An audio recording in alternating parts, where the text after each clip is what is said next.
our cricket hero திரு விஜய் அவர்களை பேச அழைக்கிறேன்.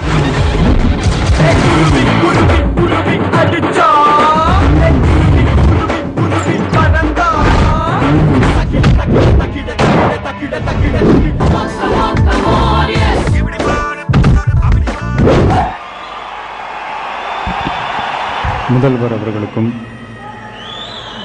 மேடையில் இருக்கும் பெரியோர்களுக்கும், வந்திருக்கும் ரசிகர்களுக்கும் வணக்கம்.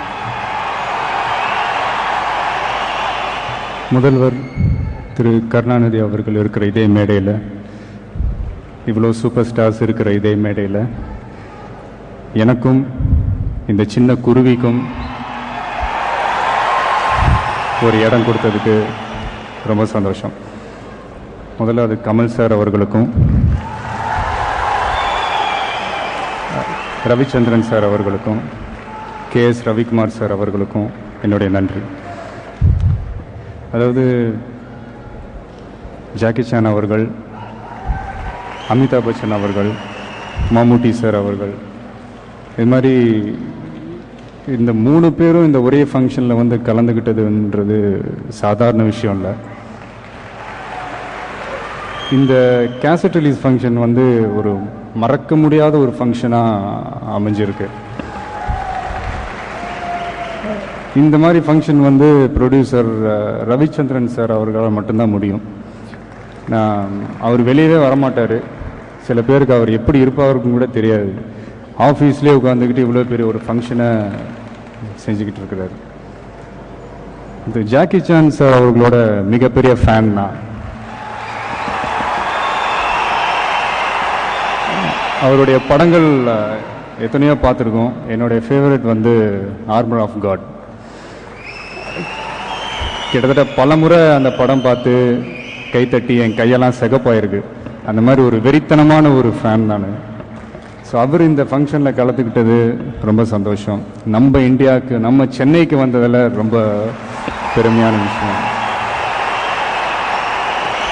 அமிதாப் சார், இப்போவும் நீங்கள் பார்த்தீங்கன்னா ரீசெண்ட் டைமில் ஹிந்தி சேனல்ஸில் அவருடைய ஒரு சாங்ஸ்லாம் வந்துக்கிட்டு இருக்கு. ஒரு சின்ன பையனோட ஒரு படம் பண்ணிகிட்ருக்காரு. இப்போவும் அந்த டான்ஸில் வந்து அந்த கிரேஸ், அந்த ஸ்டைல், அவரை ரீப்ளேஸ் பண்ணுறதுக்கு வேறு யாருமே கிடையாதுங்க. இன்னும் சொல்லப்போனால் என்ன கேட்டிங்கன்னா, இந்தியாவில் நார்த்தில் சூப்பர் ஸ்டார்னு கேட்டிங்கன்னா அது அமிதாப் பச்சன் சார் மட்டும்தான். மம்முட்டி சார், அவருடைய யதார்த்தமான நடிப்பில் நிறைய பேர் நிறைய விஷயங்கள் கற்றுக்கிட்டு இருந்திருக்காங்க. அதில் நானும் ஒருத்தன். எந்த காலகட்டத்தில், எந்த சீசனில் எப்படிப்பட்ட படம் கொடுக்கணும் ரசிகர்களுக்கு அப்படின்றதில் கில்லாடி அவர். ஸோ அதே மாதிரி அவரும் இந்த ஃபங்க்ஷனில் கலந்துக்கிட்டது ரொம்ப சந்தோஷம். கமல் சார்,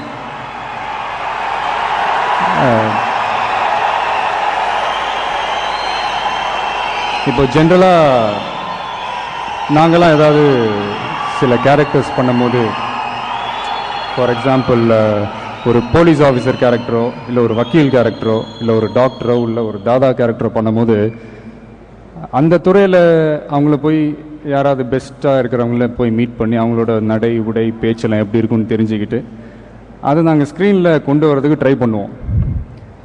ஆனால் இப்போ கமல் சார் ஃபார் எக்ஸாம்பிள் ஒரு போலீஸ் ஆஃபீஸர் கேரக்டர் பண்ணுறாருன்னா, ஊரில் இருக்கிற எல்லா போலீஸும் அவர் படத்தை போய் பார்த்துட்டு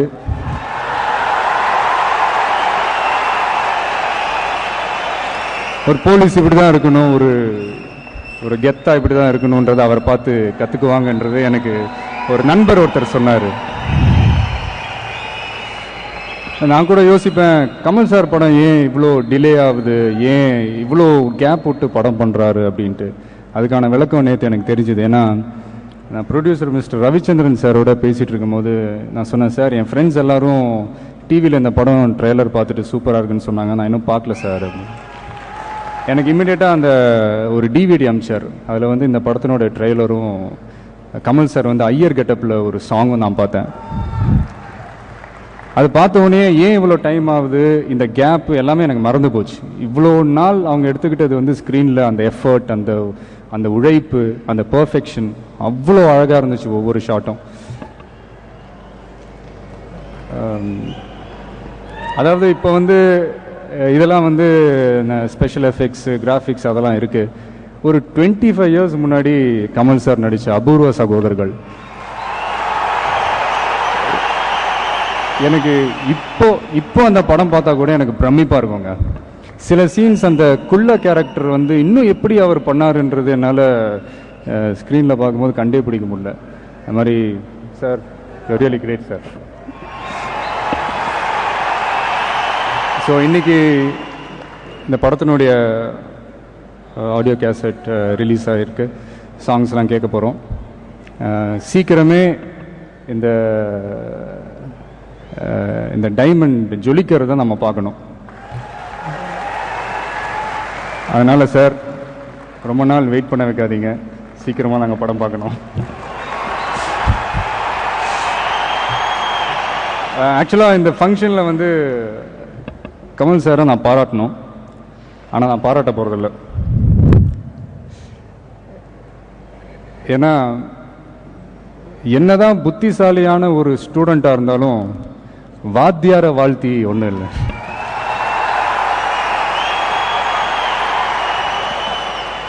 அவருடைய கடமை எங்க எல்லாருக்கும் அவர் சொல்லி கொடுக்கறது, எங்களுடைய வேலை அதை ரசிச்சுக்கிட்டே கத்துக்கிறது.